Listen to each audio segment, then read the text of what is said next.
Bardoli medical foundation द्वारा 75वां प्रजासत्ताक दिन मनाया गया। इस अवसर पर मुख्य मेहमान डॉक्टर मुकेश पी जग्गी द्वारा वाला द्वार ध्वजा फरकाया गया। इस अवसर पर इंडियन रेड क्रॉस सोसाइटी का बारडोली तहसील कार्यरत करने की घोषणा की गई। डॉक्टर मुकेश जी द्वार रेड क्रॉस सोसाइटी द्वार जो मानव सेवा के कार्य होते हैं उनकी जानकारी दी। परम पूज्य ताराचंद बापू और डॉक्टर अश्विन गांधी ने भी अपने विचार रखे। एसोसिएशन ऑफ इंडिया जर्नलिस्ट के राष्ट्रीय अध्यक्ष सुनील सोनवणे ने भी भारत भर में मानव सेवा कार्य करने का वादा किया और रेड क्रॉस सोसाइटी के साथ हमेशा रहकर मदद करने का भी वचन दिया है।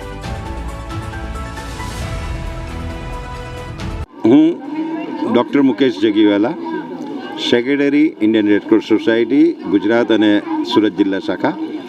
ખાસ આજના દિવસે આનંદની વાત છે કે 75માં પ્રજાસત્તાક દિવસ નિમિત્તે બારડોલી મુકામે બારડોલી તાલુકા શાખાની આપણે શરૂઆત કરી રહ્યા છે અને એ બારડોલી તાલુકા શાખાને માટે ખૂબ જ કાર્યરત રહી આપને જે વિસ્તૃત સમજ આપવામાં આવી છે તે મુજબ આપ કાર્યવાહી કરીને તાલુકા શાખા શરૂ કરી શકશો। રેડ ક્રોસ એનો અર્થ એવો નથી કે ફક્ત રક્ત, સાથે સાથે જ CPRની training, first aid training, junior Red Cross, youth Red Cross, disaster management, basic life support, આ રીતની અનેકવિધ પ્રવૃત્તિઓથી રેડ ક્રોસ ધમધમતો છે। ફિઝિયોથેરાપી, રિહેબિલિટેશન, સાથે જ જે કૃત્રિમ આર્ટિફિશિયલ લિમ્બ અને થેલેસીમિયાનું કાર્ય એ રેડ ક્રોસનો મેઇન મુખ્ય આપણા ધ્યેય છે અને એ રીતે સમાજ ઉપયોગી પ્રવૃત્તિઓ કરતા રહે છે। આપ સર્વને ખાસ રક્તદાન કરવા માટે અપીલ કરીશ। હું મારા પોતાની વાત કરીશ તો અંગત રીતે મેં 160 વાર હોલ બ્લડ ડોનેટ કર્યું છે। આપ સર્વ પણ ડોનેટ કરતા રહો અને રેડ ક્રોસમાં સક્રિય થઈ રેડ ક્રોસના કાર્યથી ધમધમતા રહેશો એવી અપેક્ષા સાથે શુભેચ્છા પાઠવું છું। આભાર।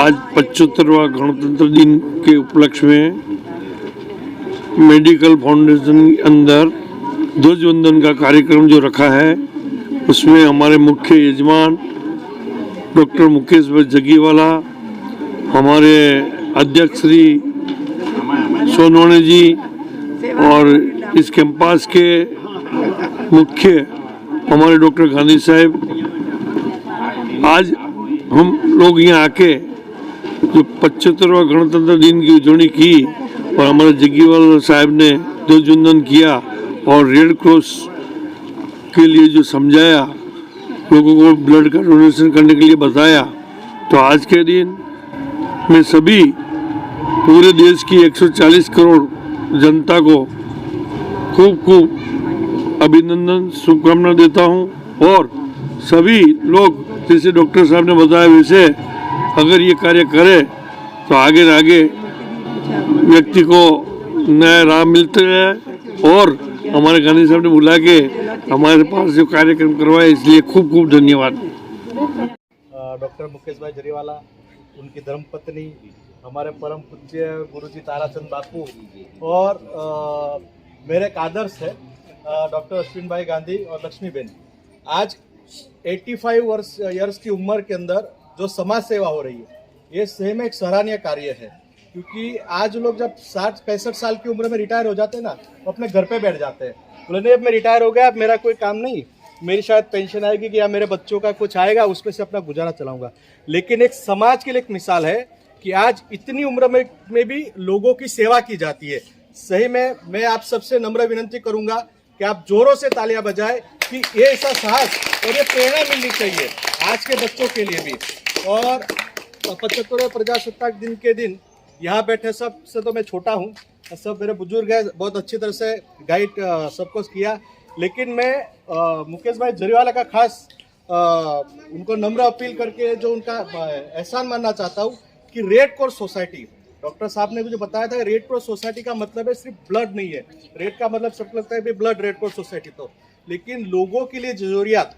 आज मेरा पिताजी का भी देहांत होता, 2 मिनट के अंदर उनको अटैक आया था, अगर हमें नॉलेज होता तो शायद हमको बचा सकते थे। तो एक लोगों को एक जीवन दान देने के लिए एक संस्था है, तो मेरी सभी से नम्र अपील रहेगी कि इस संस्था से ज़्यादा लोग जुड़े और लोगों की मदद करें, क्योंकि आज प्रजासत्ताक दिन के दिन हमें ये तोहफा मिला है बारडोली वासियों के लिए, तो ये पूरे देश में होना चाहिए। और मैं डॉक्टर साहब से आज एक उनकी हेल्प चाहूँगा, उनकी मदद चाहूँगा कि जो हमारा एसोसिएशन है एसोसिएशन ऑफ इंडियन जर्नलिस्ट के सारे पत्रकारों की उनकी तरफ से ट्रेनिंग हो और एक छोटा सा प्रोग्राम रखेंगे और ये हमें उस टाइम पे समय दे कि जिससे भी हम सारे भारतवासियों को वो एक लाइव मैसेज जाएगा, जिससे हर पत्रकार के द्वारा हर लोगों को इस रेड क्रॉस सोसाइटी के बारे में और उनका जो लाइव टेलीकास्ट करेंगे, जिससे भारत की जनता को पता चले कि किसी का जीव कितना बचाया जा सकता है। और मानव जीवन बहुत मूल्य है, पता नहीं दूसरा जन्म होता है कि नहीं होता है, उसके बारे में मुझे नहीं पता, लेकिन इस जन्म में अगर हम स्वस्थ और व्यवस्थित रहे तो एक हिंदुस्तान को मजबूत करने के लिए एक अच्छा प्रयास है। तो इसी के साथ मैं अपनी वाणी को विराम दूंगा। आपसे छोटा अगर कुछ बोलने में गलती हो तो माफी चाहूंगा। और भारत माता की जय! भारत माता की जय!